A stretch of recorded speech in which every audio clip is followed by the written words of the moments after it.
ሰላም ጤና ይስጥልኝ አድማጭ ተመልካቾቻችን የጽናት ሚዲያ ቤተሰቦች እንደምን ቆያችሁ እንደምን አረፈዳችሁ እኔ ሰላም ነኝ መደበኛ ፕሮግራማችን ጀምረናል እስከ ፕሮግራማችን ፍጻሜ አብራችሁ እንድትቆዩ በታላቅ አክብሮት እንጠይቃለን የጽናት ሚዲያ ቤተሰቦች ሁሉ ጊዜ እንደምንለው ፕሮግራማችን እስከጨርስ ድረስ እንግዲህ የተከታተላችሁ ላይክ ሼር ሰብስክራይብ ማድረጋችሁ እንዳትረሱ በተለይ አልጎሪዝም በዩቲዩብ አሰራር ላይክ ሲደረግ የተለያዩ ሐሳቦችን ተሰጥቶበት የበለጠ ሚዲያ ተደራሽ የመሆን ድባ በጣም ሰፊ ነው ስለዚህ ይሄንን ከግምት በማስገባት ሐሳባችን ወደ ህዝባችን እንዲገባ ጽናትን ደግፉ ሁሉ ጊዜ ምን ጠይቀው ነው የዛሬው ፕሮግራማችን የጽናት ሚዲያ ቤተሰብ የአማራ ፋኖ ብሔራዊ ንቅናቄ ምስረታ የአንድነት ምስረታን አስመልክቶ በተለይ በታዛቢ አመቻችነት በሽምግልና የተሳተፉ ኮሚቴዎችና የቴክኒካል ኮሚቴ በተለይ የሁለት ድርጅት ውህደት አስመልክቶ መሬት ላይ ካሉት ቴክኒካል ኮሚቴዎች ውስጥ በተገኙበት ከሚዲያዎች ጋር የተወያዩበትን ሰምተናል ይሄ ጊዜ በመምጣቱ በእውነት በጣም ደስ የሚል ጉዳይ ነው እንግዲህ ጽናት ሚዲያ ይሄንን ስርጭት በተለያዩ የጽናት ሚዲያ ቴክኒካል ችግሮች እንጂ ወደ ተመልካቾቻችን ለማድረስ እንፈልግ ነበር ግን አንዳንድ ሊያስፈልጉ የሚችሉ ነገሮች ስላሉ ያልተሟሉ ጉዳዮች አሉ በዛ ምክንያት ስርጭቱን በእኛ በኩል ማስተላለፍ አልቻልንም ይሄንን ከኛ ቴክኒካል ችግር እንደሆነ ከግምት አስገቡልን እንደዚህ አይነት ፕሮግራም ወደፊት ግን ወደ በጣም እየተከታተልን ወደ አድማጭ ተመልካቾቻችን ለማድረስ የግድ ያስፈልጋል ብዬ አስባለሁ ይሄንን አስመልክቶ በተለይ በቅድሚያ በዚህ አንድነት ላይ ከፍተኛ ሚና የተወጡት በተለይ አመቻች ኮሚቴው ታዛቢ ኮሚቴው 320 ሰዓታትን ተወያይተናል በጣም ረጅም ጊዜ ነው ይሄ ቀን እና በዚህ ጊዜ ውስጥ እያንዳንዷን ጉዳዮች መዝግበን በቃለ ጉባኤ ይዘናል እና በጣም አድካሚ ነው ይሄንን በማየታችን ግን ትልቅ ደስታ ሰምቶናል የሚል ጠቅለል ያለ ሐሳብ ይሄንን ሲናገሩ ሰምቻለሁ በዚህ ዝግጅት ላይ በተለይ በዚህ አንድነት ላይ ይሄ ታሪካዊ አንድነት ነው ብዬ አስባለሁ በሁለት ምክንያት ታሪካዊ አንድነት ነው አንደኛ በጣም በተራዘመ አመታት ውስጥ የአማራ ህዝብ ተቋም የመመስረት በተለይ ከአንድነት ጋር ከምን ጋር ብዙ እክሎች ነበሩ ውህደት የአማራ ድርጅት ውህደት ያደረገ የመጀመሪያው በተለይ ፋኖ እንቅስቃሴ ነው ስለዚህ እንደ ተቋም ሆኖ እንዲወጣ አንድነቱ ላይ የተጫወቱት ሚና እኔ በጣም ትልቅ ታሪካዊ ነው ብዬ አስባለሁ በቃ በህይወታቸው ላይ ትልቅ አሻራ ጽፈዋል ብዬ ነው ማምነው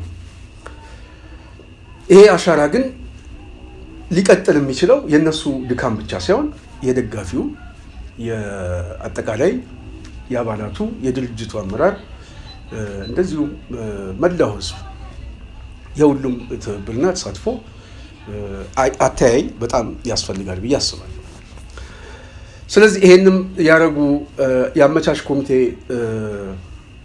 አባላት ታዛቢዎች ቡድን የቴክኒካል ኮሚቴው በጣም ደስ የሚል ነው እንኳን ለዚህ ቀን አበቃችሁ ማለት ጽናት ሚዲያ ትወልዳለች ከዚህ ተነስተን የጽናት ሚዲያ አድማጭ ተመልካቾቻችን የምናነሳቸው ሐሳቦች ዛሬ ከዚህም ተነስተን አንዳንድ ሐሳቦች ስለመጡልን ነው በዚህ መርሃ ግብር ውስጥ ከጋዜጠኞችና መሬት ላይ ካሉ የአማራ ፋኖ ብሔራዊ ንቅናቄ ከፍተኛ አመራሮች መልስ የሚሰጡበት የተለያዩ ሐሳቦች ሰምተናል ጥያቄውንም ሰምተናል ከተነሱት ሁለት ጥያቄዎች ወሳኝ ጥያቄ ብዬ ከያስኳቸው ውስጥ በተወሰነ መልኩ ለጽናት ሚዲያ ቤተሰብና በተለይ ትግሉን ለሚደግፍ ሰው ያው ድርጅት ምክንያታዊ ድጋፍ ምክንያታዊ ሂስ በድርጅት የፖለቲካ ድርጅት ቢቀርብ አስተያየት ቢሰጥ ዋናው ከጥቅማችን አኳያ እንዲታይ መሆኑን ሁሉ ጊዜ ማሰብ ያስፈልጋል ድርጅት የመላክ ስብስብ አይደለም የፖለቲካ ድርጅት ስለሆነ ስለዚህ የፖለቲካ ድርጅት ውስጥ ደግሞ የተለያየ አንድ ከግለሰብ የሚመጣ ሀሳብ አለ። ሁለተኛ ሳያውቁት የሚሳሳቱት አለ። ሶስተኛ ሆን ተብሎ የሚደረጋል። ይሄ ፖለቲካ ድርጅት ውስጥ ያለ ነው። ስለዚህ እነዛን ነገሮች ማስተካከል፣ ሂስ መስጠት፣ ምክንያታዊ ሂስ በጣም በጣም ጠቃሚ ነው ብዬ አስባለሁ። ስለዚህ ድጋፋችንም እንዳለ ሁሉ ሂሳችንም ደግሞ ምክንያታዊ መሆን አለበት ብዬ አምናለሁ። የጽናት ሚዲያ ቤተሰብ ዛሬ ግን ላነሳ የፈለግኩት ምንድን ነው፣ ከጥያቄና መልስ ውስጥ የተነሱ ነጥቦች አሉ። በዚህ ጥያቄና መልስ ላይ የመሬት ላይ ያሉ ሰዎች የሰጡት አስተያየት አለ። በጣም ገንቢ ሀሳብ ነው። አብዛኛው በእኔ እይታ ያነሱትን ሁለት ጥያቄዎች ከመጀመሪያው ልጀምር። የጽናት ሚዲያ ቤተሰብ የመጀመሪያው ጥያቄ በተለይ የድርጅት ዘላቂነት እና ቀጣይነት፣ ቀጣይነት በተለይ የድርጅት ቀጣይነትን በዘላቂነት ለማስቀጠል ምን እየተሰራ ነው የሚል ጥያቄ ነው። ሁለተኛ በቀጣይነቱ ላይም ህዝቡ ምን ይጠብቅ ነው። ይሄ በጣም ወሳኝ ነጥብ ነው። አንድ ድርጅት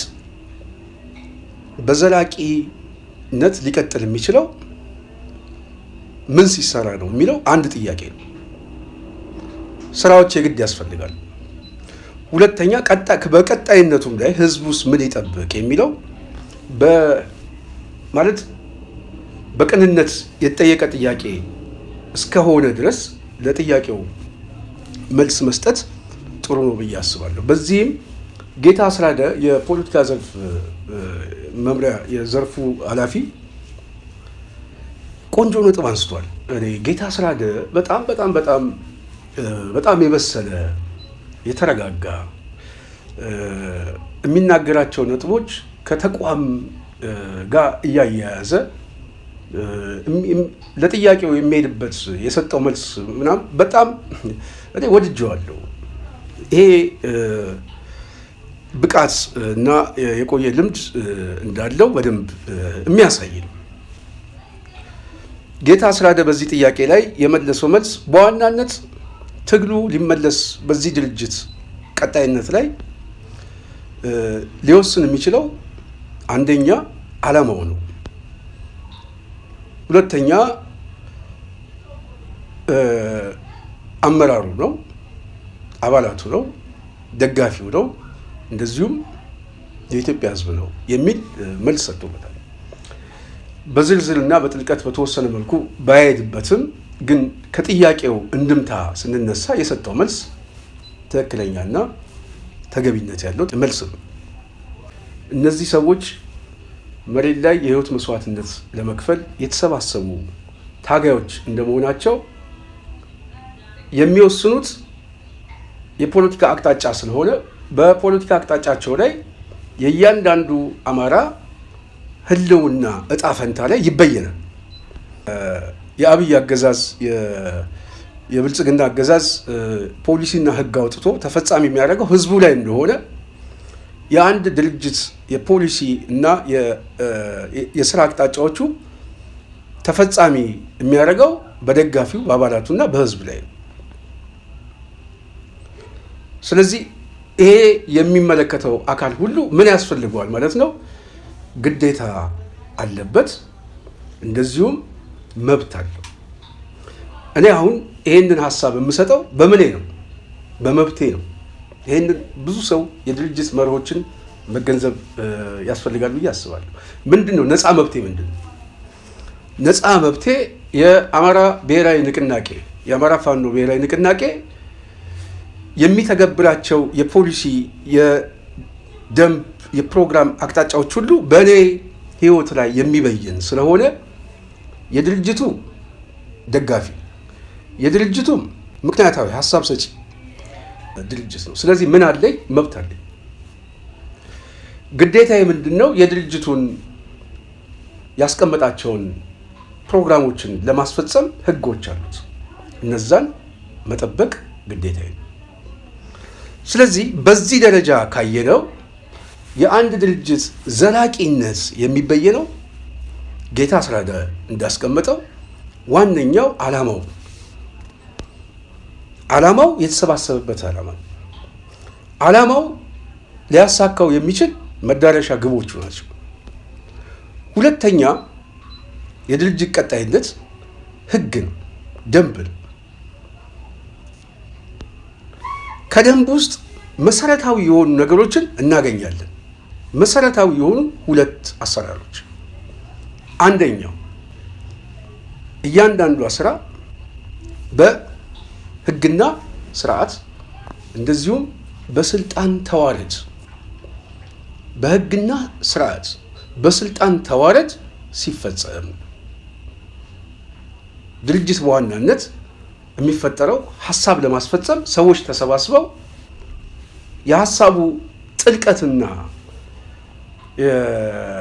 የተቋሙን አጠቃላይ የሰው ኃይልና ማቴሪያል ለማስተዳደር የተለያዩ ሰዎች በኃላፊነት የሚሰሩት ነው። ኃይል ይከፈላል። ስልጣን በዋናነት የሚሰጠው ለዚህ የፓወር መከፋፈል አለ። ስለዚህ አንድ ድርጅት ኃይሉን ሲያካፍል ወደ ታች ትልቁ የድርጅቱ ራስ የጉባኤው አባላት ነው። እሱ ትልቁን ስልጣን የያዘ ነው። እስከሄድ ድረስ ይሄዳል። ድርጅት እስከ መበተን፣ እስከ ማፍረስ፣ እስከ ማክሰብ ሊሄድ ይችላል።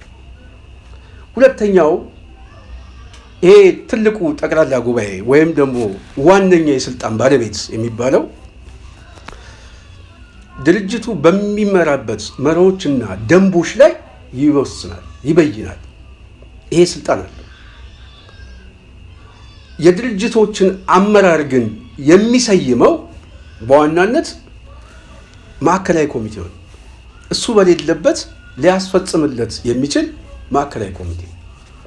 ስለዚህ ማዕከላዊ ኮሚቴ የምንለው ጠቅላላ ጉባኤ ሁል ጊዜ ስለማይጠራ ሁሉም የተሳታፊ አባላት መገኘት ስለማይችሉ በማዕከላዊ ኮሚቴ የሰጠውን ትዕዛዝ ያስፈጽማል ማለት ነው። ስለዚህ ከጠቅላላ ጉባኤ የሚወርድ ስልጣን ነው ማዕከላዊ ኮሚቴ። ከዛ በኋላ የሚወርድ ደግሞ የዘርፍ የተለያዩ ተጠሪዎች አሉ።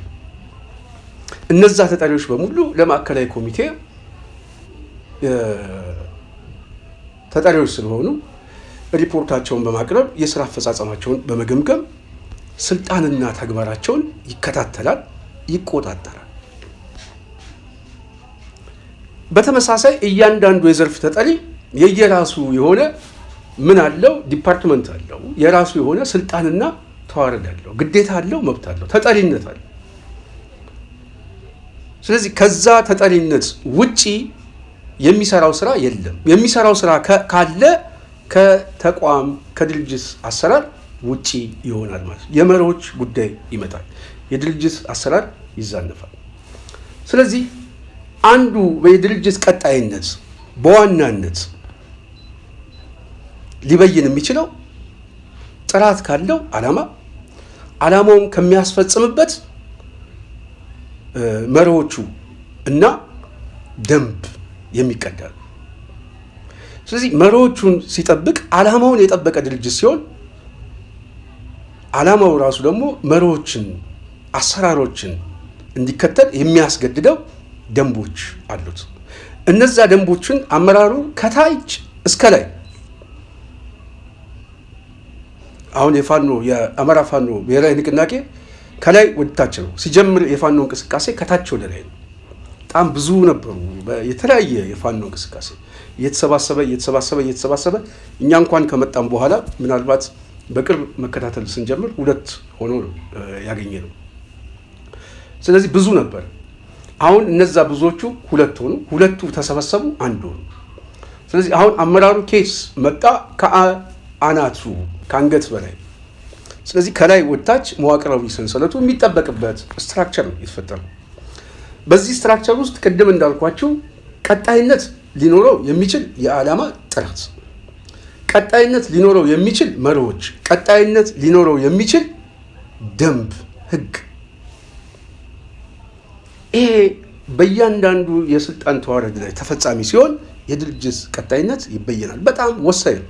በነገራችን ላይ ድርጅት መምራት በጣም ከባድ ጉዳይ ነው። የተለያዩ ፍላጎቶች፣ የተለያዩ ሀሳቦች ወደ አንድ ተጨምቆ ሊመጡበት የሚችል የዓላማ ስብስብ ነው እና እዛ ውስጥ ብዙ ነገሮች አሉ። እነዛን እያስተባበሩ መምራት በጣም ትልቅ ጉዳይ ነው። ስለዚህ ይሄንን ለማስቀጠል ምን እየተሰራ ነው የሚለው በስራ ጌታ አስራደ ሲገልጸው የተለያዩ ኃይሎች ድጋፋቸው የግድ ያስፈልጋል። እኛ የምንችለውን ነገር እየሰራን ነው። ከዚህ በኋላ ድርጅቱ በመርህና በአሰራር ብቻ የሚከተል ተቋም እናደርገዋለን የሚል ነው። ጥሩ መልስ ነው የሰጠው። ሁለተኛ እሱ እንዳለው ግዴታ ያለበት አመራሩ ነው። እያንዳንዱ አመራር ምኑም መጠበቅ አለበት፣ ቅድም ያልኳቸው ነው። ሶስተኛ ኃላፊነት ያለበት አባላቱ። በሶስተኛ ደረጃ አባላቱ ከላይ የሚመጣውን ትዕዛዝ የማስፈጸም እንደዚሁም የእያንዳንዱ የስልጣን ተዋረድን የሚጠብቅበት ድርጅታዊ አሰራር መከተል ያስፈልገዋል። በአራተኛ ደረጃ ግዴታ ያለበት ደጋፊው። እያንዳንዱ ደጋፊ ከድርጅት መርህና አሰራር የሚቀዳ ትብብርና ድጋፍ ነው የሚያደርገው። ይሄ ማለት ግን በድርጅት ውስጥ የውስጥ ዲሞክራሲ የለም ማለት የለም። አሁን ቅድም ያልኳችሁ መብቴን ነው የምጠቀመው የምለው አንዱ ውስጣዊ ዲሞክራሲ የሚባል ይሄ አባላቶች የሚከተሉት ደጋፊዎችን መከተል አለባቸው። ሀሳባቸውን በነፃነት መግለጽ አለባቸው። ለምኑ? ለተቋሙ ሲባል። ስለዚህ ደጋፊዎች ሂሳዊ ትችት ሲያቀርቡ በድርጅት ውስጥ ሊፈረጁ አይገባም፣ ወይም የአንጃ ስሜት የተለየ አስተሳሰብ መፍጠር አይገባም። ለምን? የድርጅትን አስተሳሰብ በጊዜ ሂደት ውስጥ አንጃነትን ስለሚፈጥር፣ ቡድንተኝነትን ስለሚፈጥር፣ ይሄ ደግሞ ከድርጅት አንድነትና ከግቡ አደጋን ስለሚፈጥር መቆረጥ ያለበት አስተሳሰብ ስለሆነ ለዚህ ነው ደንብ የሚያስፈልገው። የድርጅትን ዓላማ ለማስፈጸም እያንዳንዱ ሰው ስልጣንና ኃላፊነት መብትና ግዴታ ያለው።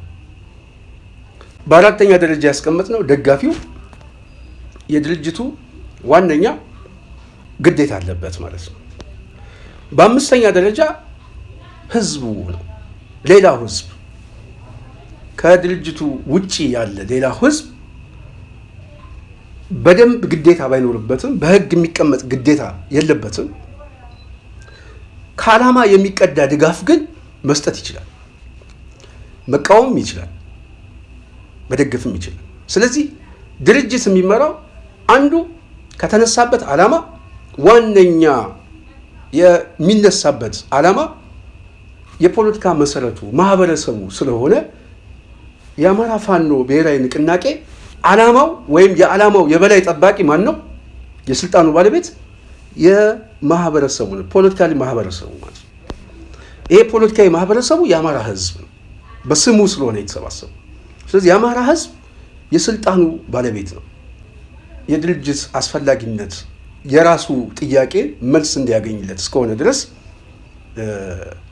የፖለቲካ ድርጅቱን መከታተል፣ መደገፍ፣ ማጠናከር ግዴታ አለበት ማለት ነው። ከየትኛውም ከሌላው የተለየ ስልጣን ያለው አንዱ ይሄ።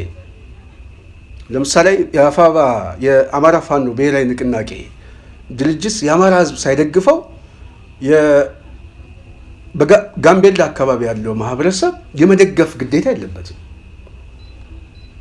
ምክንያቱም የተነሳበት የአማራን ህዝብ ጥቅም አስጠብቃለሁ እስካለ ድረስ ጥቅሙን ምንድን ነው ብሎ መገምገም ትክክለኛ እና ምክንያታዊ እስከሆነ ድረስ ድርጅትን መደገፍ ግዴታው ነው ማለት ነው። ስለዚህ የፖለቲካ መሰረቱ ዋናው ነው።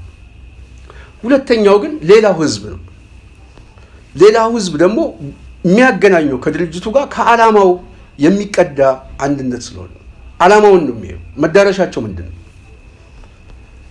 ግባቸው ምንድን ነው? ስለዚህ የእኔ ጥቅምስ ከነሱ ምንድን ነው? በውጤት ደረጃ ለምሳሌ የአገሪቷን አንድነት እናስጠብቃለን፣ እውነተኛ ሽግግር፣ ሁሉንም ያሳተፈ በሁሉም ዜጎች ላይ የተመሰረተ ዲሞክራቲክ የሆነ ስርዓት እንፈጥራለን፣ የተለያየ ነገር የምርጫ ስርዓት እንዘረጋለን፣ ነፃና ሀሳብን በነፃነት የመግለጽ ዲሞክራሲያዊ መብቶችን ሁሉ ሰብአዊ መብቶችን ሁሉ እናከብራለን፣ እናስከብራለን ምናምን የሚል የፕሮግራሙ ላይ የተቀመጠ የንድፈ ሀሳብ ትንተናዎቹ ሲገዛው ይደግፋል። ካልገዛው ይቃወማል። እሱ በመብት ደረጃ የሚታይ ነው። ስለዚህ እነዚህ ሁሉ ስቴክሆልደሮች ሁሉ በድርጅት ውስጥ ምን አላቸው? የየራሳቸው የሆነ ኃላፊነትና ግዴታ አለባቸው፣ መብትና ግዴታ። እነዚህን ሊያስጠብቅ የሚችለው የድርጅት ቀጣይነት ግን በዋናነት ለድርጅቱ የተሰባሰቡ አባላት ወይም ማህበራት ብለን ልንሰይማቸው እንችላለን። በአጠቃላይ በዚህ ዓላማ ውስጥ የተሰባሰበ አባላት። ይሄ ሲሆን ድርጅት ሊቀጥል ይችላል። እያንዳንዷ ነገር በመርህ በምክንያት እንደዚሁም ከዓላማ ጥራት የሚመጣ የፖለቲካ የንድፈ ሀሳብ ትንተናዎች ሌላውን ሁሉ የምትገዛበት። ይሄ ሲሆን ቀጣይነቱን ያስቀጥላል። የዓላማ ጥራት እና የድርጅት መስመራዊ ጓድ ያሰባሰበው ቲም ስለፈጠረ ነው። ይሄ የትኛውም ድርጅት አሰራር ነው ማለት ነው። ስለዚህ ከህዝቡ ምን ይጠብቅ የሚለው ህዝቡ የሚጠብቀው አንደኛ ድርጅት መደገፍ ነው። ሁሉንም በአንድ አይን ማየት ነው። ህዝቡ ደግሞ የሚፈልገው ጥያቄዎች መልስ እንዲያገኝለት የድርጅቱ አመራሮችን ማገዝ፣ ማጠናከር፣ ሀሳብ መስጠት የግድ ያስፈልጋል ማለት ነው። ስለዚህ ድርጅት የሚጠበቀው በእነዚህ ሁሉ ኃይሎች ትብብርና ሀሳብ። ይሄንን ካልኩኝ ሁለተኛው የጽናት ሚዲያ ቤተሰብ ለምሳሌ ከጸረ አገዛዝ ጋር ስላለ ትብብር ተብሎ የተነሱ ጉዳዮች አሉ። አንዳንድ ሰዎች ያነሱት ሀሳብ አለ። በዚህ ጉዳይ ላይ መሬት ላይ ያሉት ሰዎች ናቸው የሚበይኑት። እኛ የምንሰጠው ምንድነው? በዚህ ጉዳይ ላይ ቀጥተኛ የሆነ መልስም አይደለም የምንሰጠው። አንድ ዩቱብ ወይም ደግሞ አንድ ፖለቲከኛ ጉዳዩን የሚከታተል ሰው የምንሰጠው ሀሳብ ነው። ብዙ ጊዜ የኛ ፖለቲካ ምንድነው? ምን አገባ አንተ ከሩቅ ሆነህ ምናምን ሰው ታዛለህ ምናምን ማዘዝ አይቻልም። ሀሳብ መስጠት ግን መብት ነው። ቅድም ያልኳችሁ ማለት ነው። ይሄ መፈጸም አለበት ይሄን ምናምን ብሎ ማዘዝ አይቻልም። ያ ስልጣን ተቀምጧል። ያ ስልጣን የተቀማው ቦታው ላይ የሌለን ሰዎች ስለሆነ ነው። ለዚህ ነው ቦታ ላይ ያሉ ሰዎች ናቸው የሚያዙት የሚባለው። ለዛ ውሳኔ መስጠት የሚችሉት እነሱ ናቸው። ስለዚህ እኛ ውሳኔ የምንሰጥ አይደለም። ውሳኔው ግን እንዲታይ ግን የምንጠይቅ ደጋፊዎች ነን። ስለዚህ እያንዳንዷ ነገር ከዚህ የሚመጣ ሀሳብ እንደሆነ መረዳት የግድ ያስፈልጋል። ፖለቲካሊ ስለሆነ ሀሳብ ይለዋወጣል። የፖለቲካ ድርጅት ደግሞ ያው ጥቅምህን ለማስጠበቅ የተሰባሰበ እስከሆነ ድረስ ሀሳብ የግድ ያስፈልጋል ማለት ነው። ስለዚህ የጽናት ሚዲያ ቤተሰብ ከጸረ አገዛዝ ጋር ስላለው ትብብር ጌታ አስራደ የሰጠበት ነጥብ በጣም ብስለቱን ያየሁበት ነው። በተለይ ይሄንን አይነት ውሳኔዎችን ከየትኛውም ከአብይን እንጥላለን ብለው ከሚሰባሰቡ ኃይሎች ጋር መተባበር በመርህ ደረጃ የሚያስኬድ ነው። ምንም ችግር የለውም። እንዴት ግን በምን መርሆች የሚለው ላይ ግን እኛ አንወስነው፣ ድርጅት ነው የሚወስነው። ይሄ ነው ፐርፌክት አናሊሲስ የተቋም አሰራር የምላቸው ይሄ ነው። ለምንድን ነው እንደዛ ያለው? በዚህ ሀሳብ ላይ የእሱ ድምዳሜ ነው የገለጸው፣ የእሱን ፍላጎት። የድርጅቱ ፍላጎት ግን በምን አይነት አቅጣጫ ነው ይሄንም ጥያቄ ሊያስኬድ የምችለው ብሎ የሚጠይቀው ድርጅቱ። ድርጅት ስንል ደግሞ ቅድም ያልኳቸው እነዚህ የስልጣን ተዋረድ ውስጥ ያሉ ኃይሎች በማዕከላዊ ኮሚቴ፣ በስራ አስፈጻሚ በምን ያለው ማለት ነው አባላት የሚሰጥ ውሳኔ። ስለዚህ በውሳኔ ደረጃ እኔ አልወስንም። ይሄ ውሳኔ የሚጸድቀው በድርጅት ነው። ሲጸድቅም በመርህ ነው። ሲጸድቅም እንዴት በምን በሚል አቅጣጫ ተይዞ ነው። ይሄ ፐርፌክት አናሊሲስ። ይሄንን ብስለቱን ያየሁበት። እንደዚህ አይነት ጥያቄዎች በዋናነት ስትራቴጂክ ጥያቄዎች ስለሆኑ አሊያንስ ታክቲካል ጥያቄዎች ስለሆኑ ታክቲካል ጥያቄዎች በአብዛኛው የሚመጣው ከስትራቴጂ ጥያቄ ጋር አብሮ ስለሚመጣ ነው። ለምሳሌ ኦነግ በኢትዮጵያ አንድነት ውስጥ አልቀጥልም መገንጠል ነው የምፈልገው የሚል የትጥቅ ትግል አድርጎ እንደሚንቀሳቀስ ይታወቃል። ስለዚህ ለመገንጠል ያመቸኝ ዘንድ እተባበራለሁ ካለ የአማራው እንቅስቃሴ ደግሞ በዋናነት ተገንጣይ አይደለም፣ ስርዓት ነው የሚለውጠው።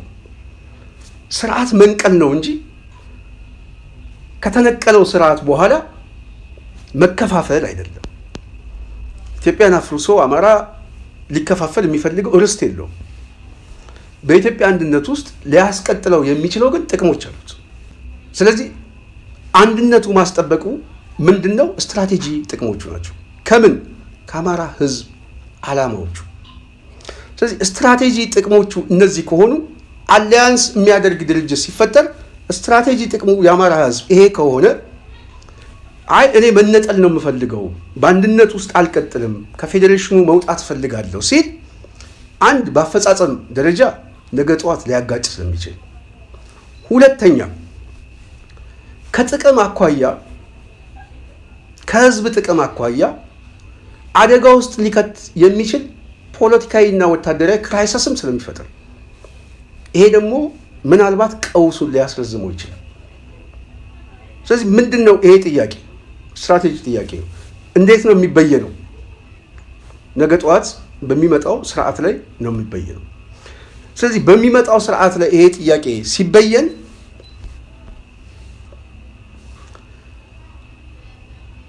የአማራው ህዝብ ሊያደርገው የሚችለው ኮአሊሽን ከጥቅሙ አኳያ አደጋ እንዳይመጣ በዚህ ጉዳይ ላይ ቅድሚያ መነጋገር፣ ቅድሚያ የታክቲካል ለስትራቴጂ ጥያቄዎቹ የሚገባበት የቃል ኪዳን ሰነድ ያስፈልገዋል። ይሄ ቃል ኪዳን ኔጎሽዬሽን በዋናነት የሚያስፈልገው የጋራ ጭቆና አለብን። የጋራ ጭቆና ካለብን የጋራ ጨቋኙን ከጣልን በኋላ የጋራ ነፃነት እንዴት እናዋልድ ነው። እንዴት አድርገን ሁላችንም ሁሉም ህዝብ በነፃነት የሚኖርበት አገር እንፍጠር በሚለው ላይ የግድ መስማማት ያስፈልጋል። ስለዚህ አንድነቱ በዋናነት የሚያስፈልገው በጋራ ተነጋግረን ልንፈጥረው የምንችለው ልበይነው የምንችለው ስርዓትን ለማምጣት የምናደርገው የቃል ኪዳን ስምምነት ነው። እሱ ላይ ስትስማማ፣ አንድነቱ ላይ ከተስማማ በመርህ ደረጃ ብትሰራ፣ አሊያንስ ብትፈጥር የጋራ ጠላት እስካለ ድረስ ምንም ችግር የለውም። ይሄ ነው ጥያቄ። ከዛ በኋላ ያለው ጥያቄያችን ግን በምን ይፈጸማል? በህዝብ በምርጫ በሪፈረንደም የራስን ውሳኔ በመወሰን ነፃ ፍትሃዊ የሆነ እውነተኛ ስርዓትን ማዋለድ ይቻላል። ስለዚህ እውነተኛ ስርዓት ለማዋለድ የሚያስፈልጉ መደላድሎች ስለሆኑ እነዚህ ነገሮች ቴክኒካል ጉዳዮቹ በዋናነት ለስትራቴጂ ጥቅሙ አስፈላጊ ስለሆነ ከትብብር አኳያ ነገሮች የሚታዩት እዚህ ላይ ነው። ይሄን ጉዳይ ማን ነው የሚያየው? ደግሞ የድርጅቱ የበላይ አካላት ነው። ስለዚህ ጌታ አስራደ የተናገረው እንዴት በምን የሚለው ድርጅት ነው የሚበይነው። አስፈላጊ ነው አስፈላጊ አይደለም፣ ራሳችን ነው የምንችለው ወይንስ ከሌላው ጋር መተባበር አለብን የሚለውን ራሱ ለመበየን ድርጅት ነው የሚበይነው። ይሄ ነው የድርጅት አሰራር ማለት ነው። ስለዚህ ይሄንን በመከተል ለውጥ ማምጣት ይቻላል ማለት ነው። ስለዚህ መጀመሪያ የተጠየቀው ጥያቄ የድርጅት ቀጣይነት ሊበየን የሚችለው ከግለሰቦች ፍላጎት ሳይሆን ከተቋም ፍላጎት ሲቀዳ ነው። አንዳንድ ሰዎች በግለሰብ ደረጃ የተለያየ ፍላጎት ሊያንጸባርቅ ይችላል። ይሄ ፍላጎታቸው በተቋምም ማስፈጸም ይችላል። ግን ምን ማድረግ አለባቸው? ይሄ ፍላጎታቸውን ሚዲያው ላይ ይሄን ፍላጎታቸውን በራሳቸው አቋም መግለጽ አይችሉም፣ ይገደባሉ። ለምንድን ነው የሚገደቡት? ድርጅቱ አቋም ባለያዘበት ጉዳይ ላይ ስለዚህ ጉዳይ አስፈላጊነት፣ ስለዚህ ጉዳይ ትክክለኛነት ይሄ መፈጸም አለበት፣ ይፈጸማል፣ የማይቀር ጉዳይ ነው ምናምን ሊባል አይችልም። ምክንያቱም አቅጣጫ አልተያዘበትም። ስለዚህ ጌታ አስራደ የተናገረው ታክቲካል ጥያቄዎቹ ላይ የሰጠበት መልስ የልጁን ብቃት አይቼበታለሁ። ሌላው የጽናት ሚዲያ ቤተሰብ ከዘርፍ ተጠሪዎች ጋር ያሉ ጉዳዮች ናቸው። አሁን በዚህ ጉዳይ ላይ እኔ የአማራ ፋኖ ብሔራዊ ንቅናቄ አመራሮች አስረስ አርበኛ አስረስ ራሱ እዛ አካባቢ ላይ ያሉ ሰዎች የምታረጉት ተጋድሎ የሚደነቅ ነው። ይሄ ነገ ጠዋት ሁሉም ሰው በታሪክ የሚያወሳው ነው። ይሄ አንድነት ግን እንዴት እንደመጣ አመቻች ኮሚቴዎቹ አንዳንዶቹ በጣም እንባ እያዘለ እንደገለጹ ለመስማት ችያለሁ፣ ለማየትም ችያለሁ። በተመሳሳይ ጌታ አስራደ ሳዳምጥ የነበረው እንባ ተናንቆኝ ነው ያለበት ነጥብን ሰምቻለሁ። ለምንድን ነው እንባ የተናነቃቸው? ለምንድን ነው ሲባል በቃ አማራ ከዚህ በኋላ ድርጅት መመስረት አይችልም የሚል የጠላት ብያኔን በጥሰው ተቋም መመስረት ስልቻለ። ተቋም ግን ሊቀጥል የሚችለው ቅድም እንዳልኩት በፍቃደኝነት ሳይሆን በህግ ነው፣ በአሰራር ነው፣ በፍትሃዊነት ነው። እንደዚሁም በውስጥ ዲሞክራሲ ጉዳይ ነው። በተቋም አሰራር ውስጥ እነዚህ ጉዳይ መሰረታዊ ጉዳዮች ናቸው።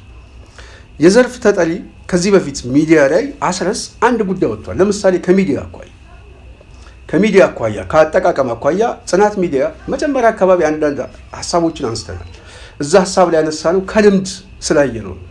ከልምድ ያየነው ከስረን፣ ከልምድ ያየነው ተቋም አዳክሞብን ይሄ ጉዳይ በፋኖ ትግል ውስጥ እንዳይመጣ ነው ሀሳብ የምንሰጠው።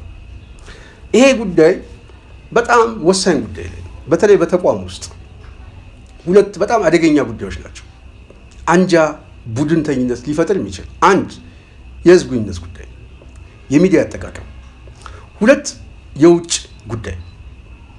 በውጭ ጉዳይና በህዝብ ግንኙነት የሚዲያ አጠቃቀም ላይ አንጃዎችን ሊፈጥር የሚችል ድርጅቶች ተፈጥረው አደጋ ውስጥ ገብተው አንጃ ተፈጥረው የዳከሙ፣ የፈረሱ፣ የተበታተኑ አንዳንድ ጊዜ ደግሞ ጀርባና ፊት ሆነው በአንድ ድርጅት ውስጥ የተሰባሰቡ የነበሩ ጓዶች አሁን ጀርባና ፊት ሆነው መነጋገርና መቀባበር እንኳን በማይችሉበት ሁኔታ ተለያይተዋል። ይሄ ባህል በፋኖ ትግል ውስጥ እንዳይመጣ ነው ምክር የምመክራቸው እንጂ እኛ በጣም አዋቂ ሆነን ምናምን ይሄ ይጠፋቸዋል ብለን ያለ በልምድ ግን የተሻለን ከናንተ ቢያንስ 2-3 ድርጅት ውስጥ ገብተን የተፈጠረብንን ችግር አይተናል። ስለዚህ ይሄ እንዳይመጣ ጥንቃቄ ያስፈልጋል በሚል የምሰጠውም እንደሆነና ከዚህም በፊት የሰጠሁት እንደሆነ ከግምት ማስገባት ያስፈልጋል። ለማን ሲባል ለአማራ ፋኖ ብሔራዊ ንቅናቄ ስንል። ስለዚህ ሚዲያ አጠቃቀም ላይ ከዚህ በፊት አስረስ ያወጣው የሚዲያ አጠቃቀም የአማራ ፋኖ ብሔራዊ ንቅናቄ የህዝብ ግንኙነቱ የተሰጠው ስልጣንና ኃላፊነት አለ። በዛ ስልጣንና ኃላፊነት ውስጥ በዋናነት የሚያስተዳድረው የድርጅቱ የሚዲያ ፕላትፎርም ነው፣ የደጋፊውን አይደለም። ልብ በሉ። የባልደራስ የህዝብ ግንኙነት ኃላፊ የነበረ ሰው ሚዲያውን የሚመራው የባልደራስን የሚዲያ ጉዳይ ነው እንጂ አዳነች የምትመራውን የአዲስ አበባ መገናኛ ብዙሃንን መምራት አይችልም። ወይም ደግሞ በአዲስ አበባ ውስጥ ያለ ዩቱብ በአጠቃላይ በእኛ ቀጠና ውስጥ ስላለ ይሄንን እኛ ነው የምናስተዳድረው ማለት አይችልም። ውጭ ያለው ሚዲያ የሚሰጠው የሚዘግብበት አቅጣጫ ነው። ይሄንን የምትቆጣጠርበት ፊልተር ስቴጅ ያለው ፖሊሲ ነው። ይሄ ደግሞ ኤዲቶሪያል ፖሊሱ በዋናነት ከተነሳለት አላማ ይሄንን ምክንያት በማድረግ እንዲዘገብ አቅጣጫ ይሰጣል። ይሄንን እንዲዘገብ አቅጣጫ ሲሰጥ ሚዲያው በዋናነት በውህደት ውስጥ በተለይ አንድ ድርጅት ከተዋሃደ በኋላ የሚዲያ አጠቃቀሙ ላይ በውህደቱ ላይ የጥያቄ ምልክት ሊያስነሳ የሚችል ያውም መጓተት በበዛበት መጨቃጨቅ በተፈጠረበት በጣም አስቸጋሪ ጉዳይ ላይ በጣም ጥንቃቄ ያስፈልገዋል። በጣም ይሄንን የምናገረው በተደጋጋሚ ጊዜ አንዳንድ ነገሮች ስላየው ነው። በዚህ ጉዳይ ላይ አርበኛ አስረስ ከዚህ በፊት የነበረ የኔትወርክ አጠቃቀምን በማስቀጠል ላይ የተመሰረተ የሚዲያ ፕላትፎርም ነው እማየው። በተወሰነ መልኩ ከዚህ በፊት 1-2 ቃለ ምልልስ አይቻለሁ። እንደዚሁም ደግሞ ከዛሬው መርሃ ግብር ጋር ያየሁት ነው። ከዚህ ካመቻች ኮሚቴው ጋር እክሎች አሉ። እነዚህ እክሎች በዋናነት የመጡት ከዚህ በፊት የነበሩ ችግሮች ላይ እንዲሁም ከሚዲያው የአጠቃቀም ኤዲቶሪያል ፖሊሲ አኳያ ባለቤቶቹ መብታቸው እንደሆነ ሁሉ አንደኛ ከሚዲያዎች ጋር የተፈጠረ ኩርፊያዎች አሉ። ሁለተኛ ከድርጅቱ ጋር በአንድም ይሁን በቀጥታ ተጠሪነት አላቸው የላቸውም በሚለው ጉዳይ ላይ ብያኔ ያልሰጠበት ስለሆነ፣ ስለዚህ ከዩቱብ ጋር የሚደረገው የሚዲያ አጠቃቀም በሙሉ ከድርጅት ፍላጎት እንጂ ከግለሰብ ፍላጎት የሚመጣ አይደለም። አንደኛ። ሁለተኛ ከተፈጠረ ችግር አኳያ የተለያዩ አመለካከት እና የተለያዩ ችግር ውስጥ የነበሩ ሰዎች ወይም የሚወቀሱም ሰዎች የሚደገፉም ሰዎች ቢሆኑ ብቻ የሚያስደስታቸው የማያስደስታቸውም ሊሆን ይችላል። እንደዚህ አይነት አሰራር ሲፈጸም ወይም እንደዚህ አይነት አሰራር ስትከተል ሌሎቹ የባይተዋርነት ስሜት ይሰማቸዋል። ይሄ ደግሞ በጣም አደገኛ ነው። በጣም ኦኬ እኛ ለትግሉ አናስፈልግም ማለት ነው እኛ ምናምን የሚል እኛና እነሱን ይፈጥራል። እኔ ይህን የምናገረው መሬት ያሉትን ሰዎች የጽናት ሚዲያ ቤተሰቦች ለመውቀስ አይደለም፣ ለማስተካከል ምክር ሀሳብ ለመስጠት ነው። ይሄን በወደ ሰፊነት ይሁት እንጂ የድርጅት አመራሮቻችን ሁላችንም እናከብራለን። ማክበር ብቻ ሳይሆን እንደግፋለን። መደገፍ ደግሞ ግዴታችን ነው። እየደገፍን ምክንያታዊ ሀሳብ እናቀርባለን። ይሄን ከግምት አስገቡ። ስለዚህ ይሄ ባይተዋርነት ስሜት በድርጅቱ ውስጥ መገፋት ሲመጣ አንጃነት ይመጣል። አንጃነት ሲመጣ ደግሞ ድርጅት ውስጥ ምን ይፈጠራል? የኔትወርክ መሳሳብ ይፈጠራል። በተቋም ውስጥ የእንተና ደጋፊና የእንተና ደጋፊ እየተፈጠረ ይመጣል። እኔ በዚህ አመቻች ኮሚቴ ውስጥ ያየሁት አንዱ እክል ይሄ ነው። ለምሳሌ ከጣና ቲቪ አንድ፣ ከሮሃ ሚዲያ አንድ ተወክሏል በዚህ ጉዳይ ላይ። ይሄንን ብያኔ ከመስጠቱ በፊት ይሄ የህዝብ ግንኙነት ስልጣንና ኃላፊነት ሳይሆን ወንድሞቻችን እንድታስተካክሉ የምጠይቀው ከዚህ ነው።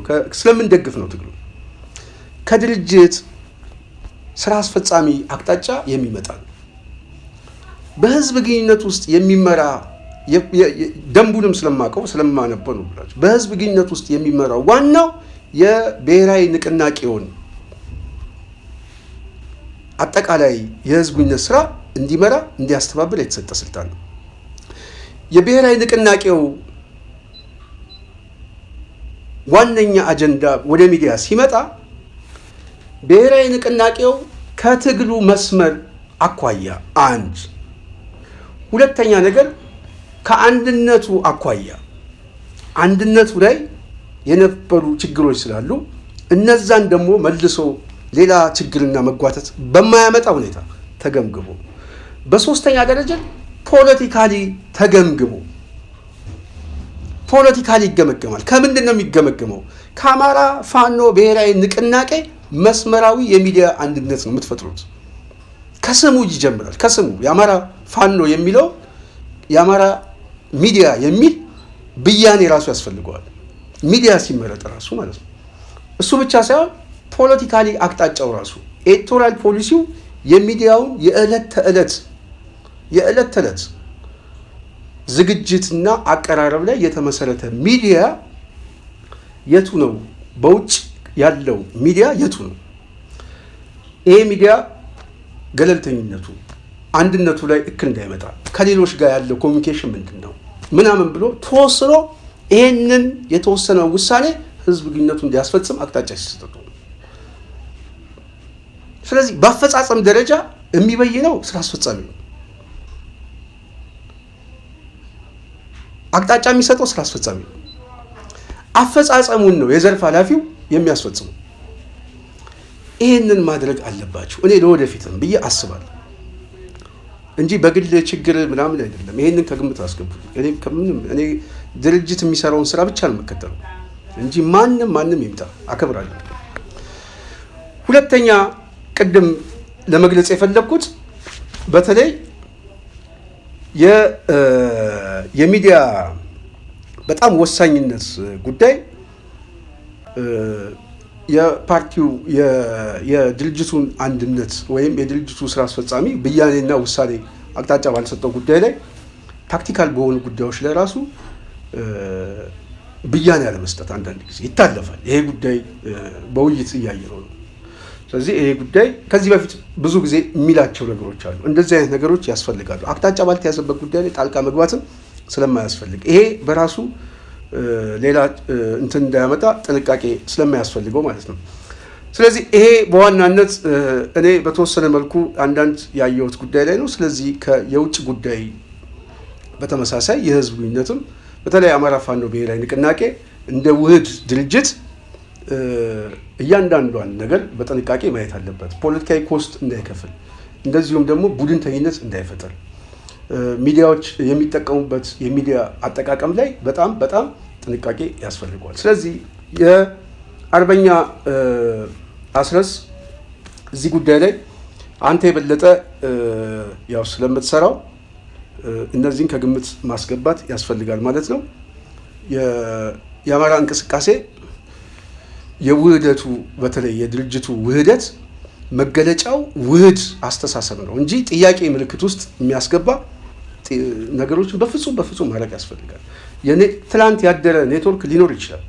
ስለዚህ በተወሰነ መልኩ አሁን እዚህ ዝግጅት ላይ ያየሁት አንደኛ ከአቀራረብ፣ ከሚዲያ አጠቃቀም፣ ከምናምን እኔ አሁን አወያይ መውቀስ አልፈልግም፣ ግን 30 ደቂቃ 20 ደቂቃ ምናምን እኔ ዝም ብዬ እንትን ይዤ 20 ደቂቃ በአዘጋጆች ላይ ሲናገሩ የሰሟቸው አሉ እና 2 ደቂቃ ደግሞ በጣም በዚህ አጭር ደቂቃ ውስጥ ደግሞ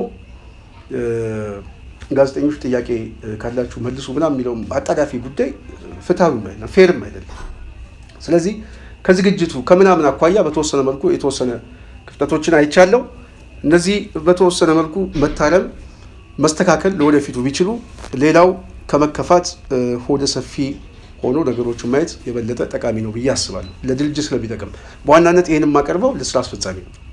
አጠቃላይ ይህን ደግሞ የምንጠይቀው ደግሞ ደጋፊዎች ስለሆነ የመጠየቅም ያው መብት ቢኖረንም የማስፈጸም መብት የለንም። የመጠየቅ መብት እንዳለን ስለምናውቅ ነው ይህን የጠየቅነው። በዚህ ጉዳይ ላይ ቢስተካከል በተለይ ድርጅታዊ ጌታ አስራደ እንደተናገረው ከምንም በላይ የድርጅቱን ቀጣይነት ሊያስቀጥል የሚችለው በመርህ በግልጽ የዓላማ ጥራት እንደዚሁም በአሰራርና እያንዳንዷን ስልጣንና ኃላፊነት እያንዳንዱ ሰው ማክበር ሲገባ መሪያውን ሲያከብር፣ እኛውን መሪዎቻችን እናከብራለን። ስለምናከብራቸውም ነው ሀሳብ የምንሰጠው። ስለዚህ መሪዎቻችን ይህንን ደግሞ በእኛ በኩል የምናነሳውን ሀሳብ ማየትም ትችላላችሁ። ምን አገባ ማለት ባትችሉ እንኳን አንቀበለው ማለት ግን ትችላላችሁ። ይሄ ስለሚገባኝ ነው ይህን ሀሳብ የምናቀርበው። የጽናት ሚዲያ ቤተሰብ የዛሬ ፕሮግራም ይህን ይመስላል። የተነሱ ሀሳቦች ላይ ምን ይመስላል የሚለው በተወሰነ መልኩ አንዳንድ ሀሳቦች በእኔ በኩል ልሰጥ ነው። በተለይ አማራ ፋኖ ብሔራዊ ንቅናቄ ሁሉም የአማራ ፋኖዎች በአንድ ኤዲቶሪያል ፖሊሲ ላይ ንቅናቄው ሊመራው የሚችል የሚዲያ ፖሊሲ አውጥቶ በተለይ ሳተላይት ቴሌቪዥን ቢያቋቁም ይሄ ሳተላይት ቴሌቪዥን እያንዳንዱ ከአማራ ጥቅም አኳያ ገምግሞ ባስቀመጠው ፖሊሲ አቅጣጫ ሚዲያዎችን ከዩቱብ ላይ አነጋግሮ ፕሮግራማቸውን ወደ ህዝቡ ሊያደርሱ የሚችሉ ሚዲያዎችን ቢያመቻች ጥሩ ነው ብዬ አስባለሁ። የእሱ ዝግጅትም ሲኖር በቀጥታ በዛ ዝግጅት ያደርጋል። ሌሎቹ ከፈለጉ ከዛ እያነሱ ወደ ራሳቸው መውሰድ የሚችሉበት ፕላትፎርም ቢዘጋጅ፣ የሳተላይት ቴሌቪዥን ቢቋቋም በጣም በጣም ጥሩ ነው ብዬ አስባለሁ። ለዛም ደግሞ ህዝቡ ማገዝ መረባረብ አለበት ብዬ አምናለሁ። የጽናት ሚዲያ ቤተሰብ ዛሬ ከድርጅት ቀጣይነት ዘላቂነት አኳያ ምን አይነት ዝግጅት አላችሁ በሚለው ጌታ አስራደ ጥሩ መጥቶበታል። በተወሰነ መልኩ እኔ የሚታየኝ ግን አንዳንድ ሀሳቦች ለመጨመር ነው። ስለነበረን ቆይታ ከልብ አመሰግናለሁ። በሚቀጥለው ሌላ ሀሳብ እስክንገናኝ የዛሬውን በዚህ ያበቃለሁ። ዝግጅቱን ያዘጋጀሁላችሁ እኔ ስንታየው ቸኮል ነኝ። ጽናትን ደግፉ። ላይክ፣ ሼር፣ ሰብስክራይብ ማድረጋችሁን እንዳትረሱ። በምክንያት እናምናለን፣ በምክንያት እንደግፋለን። ምክንያታዊ ሀሳብ ትችት እናቀርባለን። ሰላም።